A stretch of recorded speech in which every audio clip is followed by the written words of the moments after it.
friends, welcome to my channel. நாம இந்த வீடியோல எதை பத்தி பார்க்க போறோம்னா little by little இதை யூஸ் பண்ணி எப்படி நம்ம சென்டென்ஸ் மேக் பண்றது அத பத்தி தான் நம்ம இந்த வீடியோல பார்க்க போறோம். ஓகே फ्रेंड्स, வீடியோக்குள்ள போறதுக்கு முன்னாடி நம்ம சேனலை ஃபர்ஸ்ட் டைம் பார்க்கறீங்கன்னா சப்ஸ்கிரைப் பண்ணுங்க. இந்த வீடியோ உங்களுக்கு பிடிச்சிருந்தா லைக் பண்ணுங்க.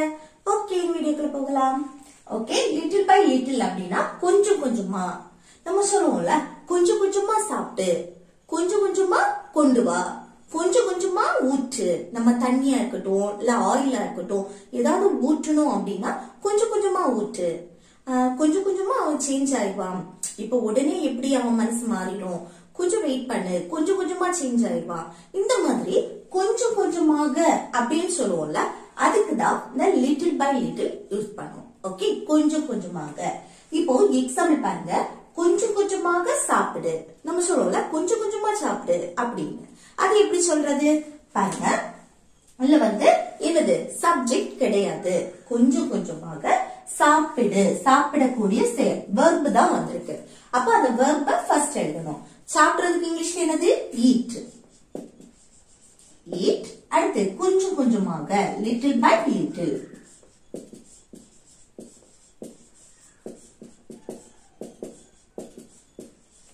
அப்போ கொஞ்சம் கொஞ்சமாக சாப்பிடு அப்படின்னா eat little by little. Okay, next பாருங்க, கொஞ்சம் கொஞ்சமா தண்ணீரை ஊற்று. நம்ம சொல்லுவோம்ல கொஞ்சம் கொஞ்சமா ஊற்று அப்படின்னு. அப்போ கொஞ்சம் கொஞ்சமாக தண்ணீரை ஊற்று அப்படின்னா எப்படி எழுதணும்? ஊற்றுறதுக்கு இங்கிலீஷ்ல என்னது pour. pour. அடுத்து தண்ணி வாட்டர், pour water.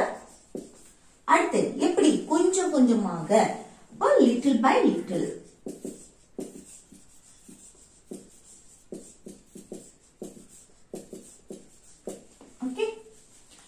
கொஞ்சம் கொஞ்சமாக தண்ணீர் ஊற்று அப்படின்னா pour water little by little, pour water little by little. Next பாருங்க, கொஞ்சம் கொஞ்சமா அத படிச்சு சொல்லு.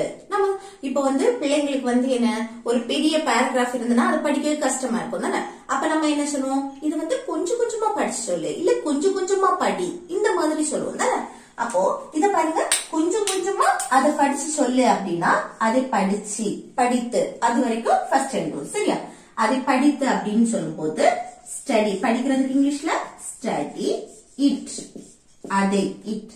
அடுத்து கொஞ்சம் கொஞ்சமாக லிட்டில் பை லிட்டில். ஓகே, அடுத்து சொல்லு and tell me. யார்கிட்ட சொல்லணும்? என்கிட்ட. அப்ப சொல்லு அப்படின்னு சொல்ற இடத்துல நம்ம tell me சொல்லுவோம். Okay, and tell me. அப்போ கொஞ்சம் கொஞ்சமா அத படிச்சு சொல்லு அப்படின்னா study it little by little and tell me. Okay, இது கொஞ்சம் கொஞ்சமா அத படி அப்படின்னு சொல்லணும்னா கொஞ்சம் கொஞ்சமா படினா study little by little அந்த மாதிரியும் சொல்லலாம். ஓகே, அடுத்து நெக்ஸ்ட் பாருங்க, அவர் கொஞ்சம் கொஞ்சமாக குணமடைந்து வருகிறார். நம்ம சொல்லுவோம்ல, அவர் இப்போ பரவாயில்ல, அவர் கொஞ்சம் கொஞ்சமா ரெக்கவர் ஆயிட்டு இருக்காரு, அந்த மாதிரி சொல்லுவோம்ல, அதுதான். ஓகே, அப்போ குணமடைந்து வருகிறார் பிரசன்ட்ல அது கண்டினியூஸா நடக்குது. ஓகே, குணமடைஞ்சிட்டு வராரு அப்படின்னு சொல்றது. அப்ப இத என்ன பிரசன்ட் கண்டினியூஸ் டென்ஸ் படி எழுதலாம். அவர் ஃபர்ஸ்ட் சப்ஜெக்ட் என்ன? அவர், அவர்னா he. அடுத்து என்ன வரணும்? is. present continuous tense படி be verb சேர்ப்போம் சப்ஜெக்ட்டுக்கு அடுத்து. இங்க சப்ஜெக்ட் he வந்திருக்கு. இந்த he, she, it singular noun வரும்போது அடுத்து is வரும். Okay, be verb. அதுக்கு அடுத்து மெயின் verb வரும். verb கூட ing சேர்த்து பேசுவோம். அப்ப என்ன? குணமடைந்து வாரதுக்கு இங்கிலீஷ்ல என்னது? ரெக்கவர் ஆகுறது. அப்ப ரெக்கவரி.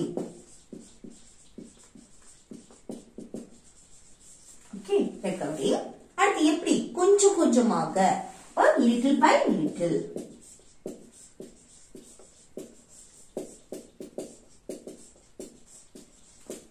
ஓகே, அப்போ அவர் கொஞ்சம் கொஞ்சமா குணமடைஞ்சிட்டு வராரு அப்படின்னு சொல்லும்போது he is recovering little by little. Okay, he is recovering little by little. Next, அவ உன்னை கொஞ்சம் கொஞ்சமா புரிந்து கொள்வாள். எதுக்கு அவசரப்படுற? அவ உன்னை கொஞ்சம் கொஞ்சமா புரிஞ்சுப்பா, அந்த மாதிரி சொல்லுவோம்ல, அதுதான் புரிந்து கொள்வாள். ஃபியூச்சர் மீன் பண்ணி நம்ம பேசுறோம். அப்போ சிம்பிள் ஃபியூச்சர் டென்ஸ் படி எப்படி எழுதணும்? அவள், அவள்னா she. அடுத்து என்ன வரணும்? will. ஃபியூச்சருக்கு நம்ம will சேர்ப்போம். அடுத்து என்ன? verb. verb எது? அவன கொஞ்சம் கொஞ்சமா புரிந்து கொள்வாள். புரியுறது. அப்ப புரியுறதுக்கு இங்கிலீஷ்ல என்னது? understand. understand. அடுத்து யார? உன்னை. உன்னைனா you. அடுத்து கொஞ்சம் கொஞ்சமாக அப்படின்னா little by little.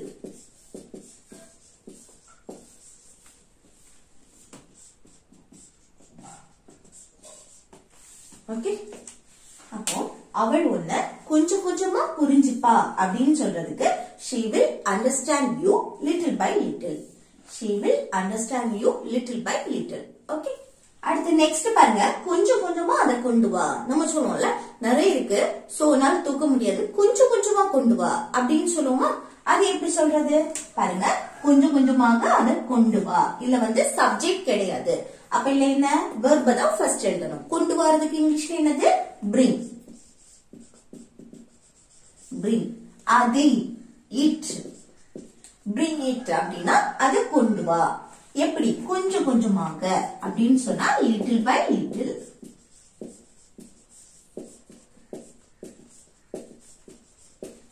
ஓகே. அப்ப கொஞ்சம் கொஞ்சமா அதை கொண்டு வா அப்படின்னா bring it little by little. bring it little by little. Okay. Next பாருங்க, நீ கொஞ்சம் கொஞ்சமா கார் ஓட்ட கற்றுக்கொள்ள வேண்டும். நம்ம சொல்லுவோம்ல, நீ கொஞ்சம் கொஞ்சமா கார் ஓட்ட கத்துக்கோ அந்த மாதிரி சொல்லுவோம்ல, அதுதான் கற்றுக்கொள்ள வேண்டும் அப்படின்னு. அப்போ அந்த வேண்டும் ஒரு செயலை நீ செய்யணும் வேண்டும் அப்படின்னு சொல்லுவோம்ல, ஒரு அட்வைஸ் கொடுக்கும்.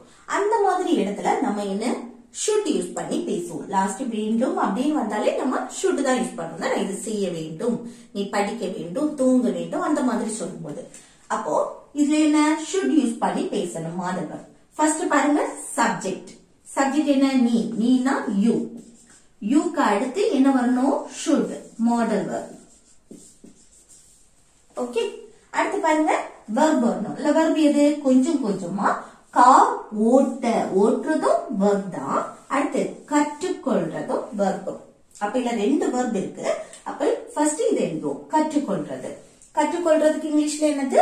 லேர்ன் பண்றது. Okay, learn. அடுத்து என்ன? இன்னொரு verb இருக்கு, ஓட்டுறது.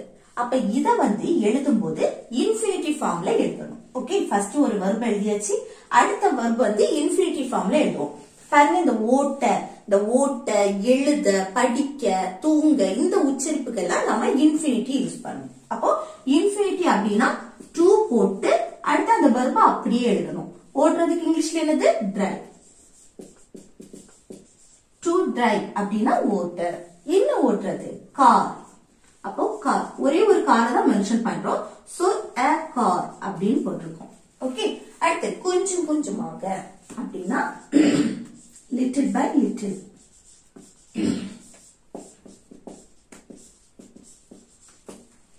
Okay.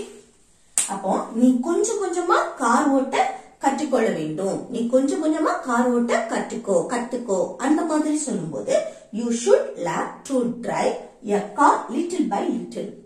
Okay, you should learn to drive a car little by little. Okay. அடுத்து நெக்ஸ்ட் பாருங்க, நான் இத கொஞ்சம் கொஞ்சமா சேகரித்தேன். நம்ம சொல்லுவோம்ல, நான் இத கொஞ்சம் கொஞ்சமா சேகரிச்சேன் அப்படின்னு. அது எப்படி சொல்றது பாருங்க, சேகரித்தேன் பாஸ்ட் முடிஞ்சு போனதை பத்தி பேசுறோம். அப்போ சிம்பிள் பாஸ்ட் டென்ஸ் படி எப்படி எழுதணும்? ஃபர்ஸ்ட் சப்ஜெக்ட் இருக்கு. சோ சப்ஜெக்ட் அப்படியே எழுதணும். நான்னா ஐ. அடுத்து என்ன வரணும்? verb வரணும். அந்த verb V2 ஃபார்ம்ல இருக்கணும். சிம்பிள் பாஸ்ட் டென்ஸ் படி பேசும்போது. அப்ப இல்ல verb எது? நான் இதை கொஞ்சம் கொஞ்சமாக சேகரித்தேன். சேகரிக்கிறதுக்கு இங்கிலீஷ்ல என்னது? கலெக்ட் பண்றது. அப்போ V2 ஃபார்ம் என்ன? கலெக்டட். ஓகே, ஐ கலெக்டட் அப்படின்னா நான் சேகரித்தேன். எது? இதைனா this. அடுத்து கொஞ்சம் கொஞ்சமாக அப்படின்னா little by little.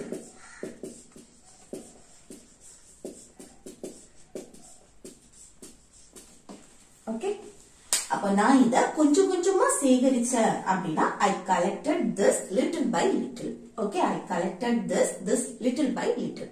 ஓகே. அடுத்து நெக்ஸ்ட் பாருங்க, அவன் கொஞ்சம் கொஞ்சமா மாறுவான். நம்ம நம்ம சொல்லுவோம்ல அவன் வந்து அவனுக்கு கொஞ்சம் டைம் கொடுங்க அவன் கொஞ்சம் கொஞ்சமா மாறிடுவான் அந்த மாதிரி சொல்லுவோம்ல அதுதான் அவன் கொஞ்சம் கொஞ்சமா மாறுவான் அப்படின்னு அப்போ ஃபியூச்சரை மீன் பண்ணி நம்ம சொல்றோம் அப்போ சிம்பிள் ஃபியூச்சர் டென்ஸ் பண்ணி எப்படி எழுதணும் ஃபர்ஸ்ட் சப்ஜெக்ட் அவன்னா he அடுத்து சிம்பிள் ஃபியூச்சர் டென்ஸ்க்கு என்ன போடுவோம் will போடுவோம் தானே ஃபியூச்சரை மீன் பண்ணும்போது will அடுத்து என்ன verb மாறுறதுக்கு இங்கிலீஷ்ல என்னது change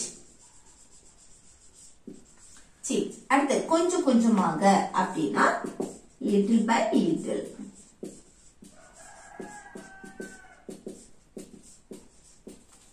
ஓகே அப்போ அவன் கொஞ்சம் கொஞ்சமா மாறிடுவான் அப்படின்னா he will change little by little next one பாருங்க இது ஹோம்வொர்க் கொஞ்சம் கொஞ்சமா சமைக்க கற்றுக்கொள் நம்ம சொல்லுவோம்ல கொஞ்சம் கொஞ்சமா சமைக்க கத்துக்கோ அப்படி சொல்லுவோம்ல அது எப்படி சொல்றதுன்னு கமெண்ட் பாக்ஸ்ல கமெண்ட் பண்ணுங்க ஓகே फ्रेंड्स இந்த வீடியோ உங்களுக்கு யூஸ்ஃபுல்லா இருக்கும்னு நினைக்கிறேன் யூஸ்ஃபுல்லா இருந்துச்சுன்னா இந்த வீடியோக்கு லைக் பண்ணுங்க உங்க ஃப்ரெண்ட்ஸ்க்கு ஷேர் பண்ணுங்க ஓகே थैंक यू